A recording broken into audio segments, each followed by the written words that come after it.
Hello everyone and welcome back to another AFK journey video. In this video we're going to be talking about Marcille and Laios versus Galahad because their banners are running together and we only have 5 days left of the collab banner. So this is an important topic. Of course, you want to make sure you're using your resources optimally. We're going to lead it off by talking about the collab heroes Marcille and Laios. Now, for the majority of players out there, I believe both of these heroes are skippable. The reason for that is Laios, first talking about him, he has no proven usage anywhere. Even in AFK stage records, I hardly see him. Dream ROM, no use whatsoever. PvP, I don't know who is running Laios in PvP. Basically, just, I don't know. He just doesn't offer that much there. So overall, Laios is a completely skippable hero.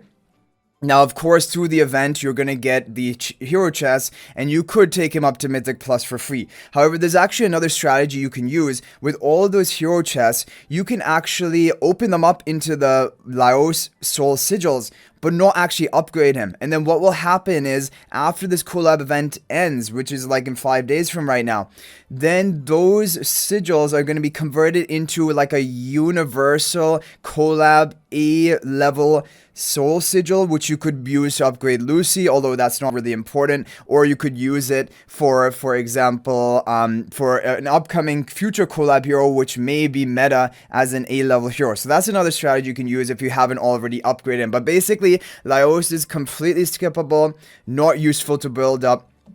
That is basically it. Now, Marcille is an interesting hero, but at the end of the day, she is just a whale toy because she is a really good damage dealer for PvP.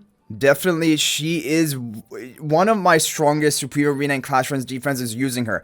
However, the problem is, as a PvP hero, it's really expensive to build her up, specifically just for that one game mode. And also, the problem is because she's a collab hero, unless you can get her to Paragon 2 kind of minimum, or ideally even Paragon 4 on banner, the problem is eventually you're just not going to be able to compete with other people. Like if you only take her to Supreme Plus or Paragon 1 and you're facing Paragon 3, Paragon 4 opponents, you're not going to get the full value out of her. If you can get her up to Paragon 2, then I mean she's going to have some use, but the problem is you're always going to, eventually you want to upgrade to Paragon 4 with all your PvP heroes, but the problem with collab heroes is it's so awkward that there's no efficient way to upgrade them to Paragon 4 over time, gradually upgrade them in Paragon. You can buy them from the season store, but that's like, it's an inefficient use of your diamonds as compared to even a banner. So that's the issue with Marcille. And the thing is, she's just a luxury hero at this point. For PvE content, there's no proven usage whatsoever. And for pre-endless Dream Realm, honestly, guys, I just do not see her ever working because Shamira is the best pre-endless damage dealer. Now we even have Galahad to extend the duration of buffs,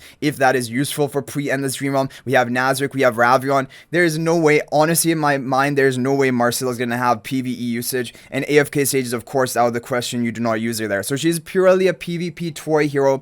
She is very good for that, but she needs heavy investment, and like for majority of players, you just don't have the resources to build her up to max Paragon or even Paragon 2, which is like kind of like what you would need if you're competing in the high brackets of PvP. So that is the thing. Like, I'm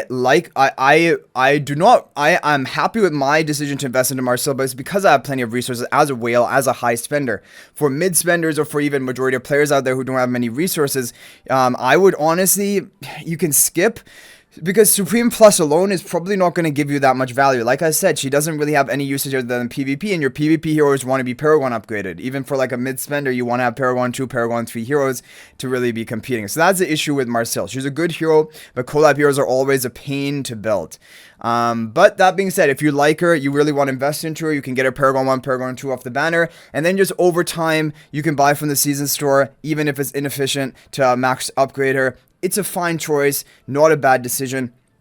But yeah, and one final point, just like about that trick we talked about Laios, there is a trick for Marcille as well. Like, for example, if you take it to Paragon 2 right now, then you wait for the next collab hero banner, which I think we've gotten confirmation that next season will be a collab, and then you get extra soul sigils of an S level, whatever the S level is in the next collab banner. You wait for that event to expire, then those soul sigils will be converted into universal upgrade S level soul sigils and soul stones basically, and they will be able to upgrade Marcille. So this is a very like, this type of strategy, you don't have to even think about it, but it's just an option, and that's why I wanted to mention it. Okay, now moving on to Galahad, who is the talk of the basically week. She is the most dominant hero in Dream Realm since Shamira's release. She is the most must-pull status hero off Raid Up Recruitment banner since Shamira's release, and honestly, maybe even, no, I think Shamira also is probably equally as must-pull status, but basically these are the two big Raid Up banners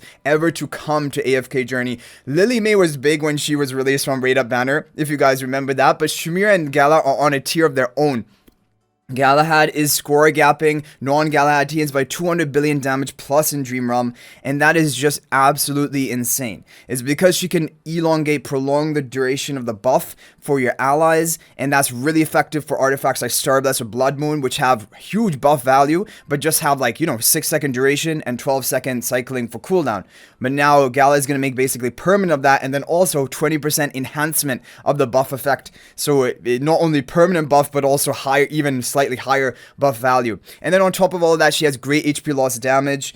She can even clone one of your allies for 12 seconds, which can lead to some higher damage output. She is totally revolutionizing Dream Realm. She's kicking Mahira basically out of the Dream Realm meta. Mahira is in 4 to 5 of the best boss teams out of the 8 Dream Realm bosses. Now Mahira is only going to be in 1, which is Blightshroom. That's crazy. It shows how much he's done. And also Galahad's crept Ludovic out of the meta. Ludovic is a great HP loss, basically dedicated damage dealer, but Galahad is better, and also better support for your team with the buff enhancement that basically Ludovic isn't in the top teams anymore. She's brought Smokey back to life. Smokey's in 5 out of 8 of the top Dream Realm boss teams right now, because Smokey also buffs attack buff and haste buff, which is going to support Gala even more, and her clone. So basically this is the reason why Galahad is so strong. She is just completely must pull. If you don't have the resources to get her to Supreme Plus, then you can swap ticket one of your other S-level heroes of the season, and honestly, just swap anything, whatever you can. Even if need be, swap Nazarick. Nazarick is good, and he's good pre-endless, but he probably is also going to be good next season pre-endless. But if Galahad is also good pre-endless with her buff enhancement, basically enhancing the artifact buff, which is really valuable, it's possible that maybe even Galahad will be pre-endless. So basically Galahad is an absolute must. You need to either swap into her or build her, and if you don't have the resources to build her yet, just save up your resources for the whole duration of her banner and try to get her Supreme Plus 25 exclusive equipment. This is what everyone wants to hit. She is a PvE hero mainly, so you don't have to go to Paragon. However, the advantage of Paragon is it's going to boost your damage in Dream Realm, like you've seen with Ludovic, Pandora, Shamira. They all hit harder in Dream Realm if they're also Paragon upgraded. But also, she's pretty decent in PvP. I would not say she's a top tier hero in PvP. She's around Shamira tier in PvP, being an ultimate based nuking damage dealer, that if you support her, you're running a Pandora comp with her, she can actually nuke enemy teams. Of course, Dunlinger is going to counter her, and Dunlinger is her biggest counter. But Gala has a lot of value in PvP, and the other thing about her is she only consumes 400 energy when she casts her ultimate, so she can cycle the follow-up ultimates faster than any other hero. So anyway guys, that's basically going to be my thoughts on Galahad and the collab heroes. Basically, for majority of players, collab are a skip, both of them. Unless you are a higher spender or have plenty of resources and you're PvP focused, you can upgrade Marcille to Paragon on banner, and then somehow try to further upgrade her to Paragon, either in future collab basically banners or just from the season store. Galahad though is absolutely must pull. You have to build her. Do not even pull any diamonds on this banner if you cannot get your Galahad built first. She is the most important Supreme Plus 25 exclusive equipment. Anyway guys, let me know your thoughts about all of this in the comment section down below. But that's going to be it for this one. Thank you all, and if you're thinking about making a purchase in AFK Journey, please use my affiliate link for the official Farlight store. This is the best way you can support me and also gain 5% bonus dragon crystals on your purchase. My affiliate link is in the description of this video and a pinned comment, and you can actually bookmark this link in your browser, and whenever you're planning to make a purchase, just go to the bookmark link, make a purchase, and it will support me and be greatly appreciated. So thanks for watching. I'll hopefully see you in the next video, and until then everyone, peace out for now.